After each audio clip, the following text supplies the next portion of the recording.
உலக சுற்றுச்சூழல் பாதுகாப்பு தினம் இன்று கொண்டாடப்பட்டு வருகிறது.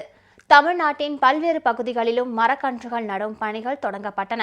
முதலமைச்சர் செல்வி ஜெயலலிதா மேற்கொண்டு வரும் மழைநீர் சேகரிப்பு, மரம் வளர்ப்பு போன்ற சமூக நலத்திட்டங்கள் வெற்றி பெற்றுள்ளதை பொதுமக்களும் சமூக ஆர்வலர்களும் வரவேற்றுள்ளனர்.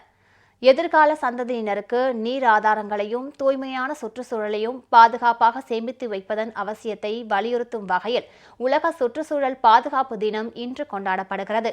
இதையொட்டி தமிழகத்தின் பல்வேறு பகுதிகளில் மரக்கன்றுகள் நடுதல் உள்ளிட்ட பல்வேறு நிகழ்ச்சிகள் நடைபெற்று வருகின்றன.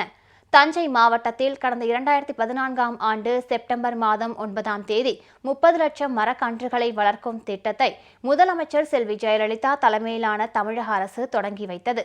இதற்காக 6 ஊராட்சிகள் தேர்வு செய்யப்பட்டு அவற்றில் தேக்கு, குமிழி தேக்கு, வேங்கை, செம்மரம் உள்ளிட்ட 34 வகையான பலன் தரும் மரக்கன்றுகள் நடப்பட்டன. சாலை ஓரங்களிலும், பள்ளிகளிலும், கல்லூரிகளிலும், அரசுக்கு சொந்தமான புறம்போக்கு பகுதிகளிலும் மரக்கன்றுகள் நடப்பட்டு நன்கு பராமரிக்கப்பட்டு வருகின்றன. இந்த மரக்கன்றுகள் தற்போது 5 அடி உயரம் வரை வளர்ந்து செழிப்புடன் காட்சியளிக்கின்றன. இதனால் தஞ்சை மாவட்டம் முழுவதிலும் பச்சை பசேல் என்ற பாரம்பரிய அழகை பெற்றுள்ளது. இந்த திட்டத்தை செயல்படுத்தி வரும் முதலமைச்சர் செல்வி ஜெயலலிதாவுக்கு சமூக ஆர்வலர்களும் பொதுமக்களும் நெஞ்சார்ந்த நன்றி தெரிவித்துள்ளனர். ஒவ்வொரு ஊராட்சியிலையும் இதை இம்ப்ளிமெண்ட் பண்ணியிருக்காங்க. School, colleges, private road, private companies எல்லா வீட்டுக்கும் 2 மரக்கன்று கொடுத்துருக்காங்க. இப்போ பார்த்தீங்கன்னா 2 இயர்ஸில் பார்த்தீங்கன்னா மால் ஹைட்டை விட அதிகமாக வளர்ந்துச்சு. இது மூலியமாக நிறையா நம்மளுக்கு மழை கிடைக்கும், பொல்யூஷன் கண்ட்ரோல் ஆகும். இது கவர்மெண்ட் இம்ப்ளிமெண்ட் பண்ணது மூலியமாக நம்மளுக்கு ரொம்ப கெயினாக இருக்குது. கன்று வளர்க்கணும், நம்மளே கண்ணை உற்பத்தி பண்ணணும், உற்பத்தி பண்ணி நம்ம கிராமத்திலே நடணும், மற்ற கிராமங்களுக்கும் இலவசமாக கொடுக்கணும்னு சொல்லியிருந்தாங்க.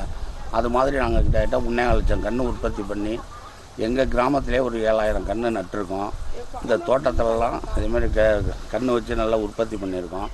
மற்ற கிராமங்களுக்கும் 10,000 கன்று, 15,000 கன்று, 5,000 கன்று கொடுத்துருக்குறோம். மற்றவங்களும் இதேமாதிரி கண்ணை வளர்க்கணும்னு ஆசைப்படுறோம். இதேபோன்று சுற்றுச்சூழலை பாதுகாப்பது குறித்து பொதுமக்களிடம் விழிப்புணர்வை ஏற்படுத்தும் வகையில் திருச்சியில் மாநகராட்சி அலுவலக வளாகத்தில் மரக்கன்றுகள் நடும் நிகழ்ச்சி நடைபெற்றது. பொதுமக்களுக்கும் மரக்கன்றுகளும் வழங்கப்பட்டன. திருச்சி மாநகராட்சி மேயர், துணை மேயர் உள்ளிட்டோர் இதில் கலந்து கொண்டனர். ஈரோடு மாவட்டம் சத்தியமங்கலம் புலிகள் காப்பக பகுதியில் வனப்பகுதிகள் அதிகரித்துள்ளதால் மழை அதிகரித்து பெருமெள்ளம் அணை, கொண்டேரி பள்ளம் மற்றும் வரட்டுப்பள்ளம் அணை ஆகியவற்றில் தண்ணீர் தேக்கப்பட்டு பொதுமக்களின் குடிநீருக்காகவும் விவசாயத்திற்கும் பயன்படுத்தப்பட்டு வருகிறது. அரிய வகை மரங்கள், வன உயிரினங்கள் பாதுகாக்கப்பட்டு வரும் இக்காப்பகத்தில் யானை, புலி, சிறுத்தை, மான் உள்ளிட்ட வன உயிரினங்கள் பெருகியுள்ளன. காப்பக பராமரிப்பு பணிகளுக்காக கடந்த 5 ஆண்டுகளில் முதலமைச்சர் செல்வி ஜெயலலிதா தலைமையிலான அரசு 100 கோடி ரூபாய் வரை செலவிட்டுள்ளது.